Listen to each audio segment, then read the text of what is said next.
The Bible. It's 66 books of history, stories, letters, and poetry that fit together to form God's one big story. The epic adventure of how He created us and loves us so much that He made a way to rescue us. As we travel through the Bible, from Genesis to Revelation, we discover people who met God and found their lives changed forever. And now for an amazing story, inspired by the book of Matthew, chapter 18, verses 21 through 35. One day, Peter came to Jesus with a question. Lord, how many times should I forgive someone who sins against me? Up to 7 times? Peter must have been really proud of himself. Being able to forgive 7 times sounded like an awful lot, like really getting it right. But Jesus didn't really see it that way. I tell you, not 7 times, but 77 times. Wait, I'm supposed to forgive someone 77 times?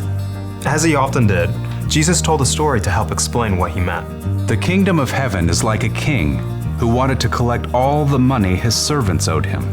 If Jesus told the story today, it might sound something like this. The king peered down from his magnificent titanium throne and called for his royal keeper of records. Royal Keeper of Records. Please refer to me as CFO. CFO. Chief Financial Officer. That's... I know what it is. CFO. How are the royal coffers? They aren't coffers, they're offshore digital accounts. The record keeper whipped out his tablet and instantly set up a secure network. Fine. How are my offshore digital accounts? Alarmingly low. How's that? Where's all my money? You've lent it out to people, Your Majesty. Lent it out? Well, make them give it back. The king called for a servant who owed him an immense amount of money.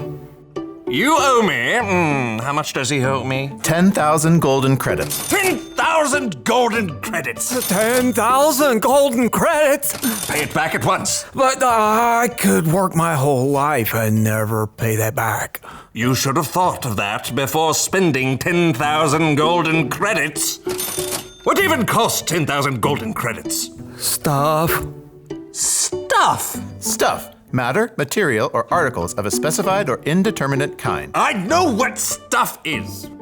Pay me 10,000 golden credits this instant, or you and your family must work as slaves for the rest of your lives. The desperate servant threw himself at the king's feet. Please, give me time. I'll pay it back. I promise. Well, okay. Fine. Oh, he'll give me time. Nope. But you said... I'm forgiving the debt. I don't owe 10,000 golden credits? You don't owe 10,000 golden credits. He doesn't owe 10,000 golden credits. The record keeper swiped his finger on the tablet and the debt was instantly erased. Yes! The servant left the palace free of his heavy burden. Now I'm walking on sunshine. Whoa! Walking on sunshine. Whoa!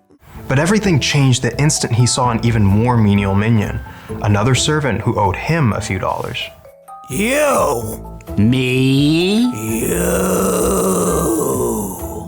The first servant grabbed the second man by the throat and shook him hard. Pay me what you owe me. Please give me time. I'll pay it back. I promise. But the first servant refused. In fact, he had the second servant thrown in prison. Other people saw what happened and they told the king.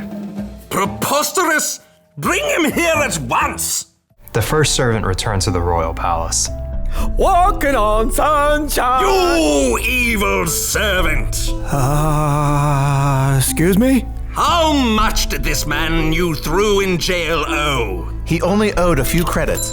A few credits? Yeah, a few credits. And he's gonna pay me. The king leapt up off his throne and roared at the servant. I forgave all that you owed me because you begged me to. Shouldn't you have had mercy on the other servant just as I had mercy on you? Is that like multiple choice? Throw him in jail until he pays back every single golden credit. As Jesus finished the story, he looked at Peter and the others among them. This is how my Father in heaven will treat each of you, unless you forgive your brother or sister from your heart. Jesus' words were clear. God puts no limits on forgiveness, and neither should we.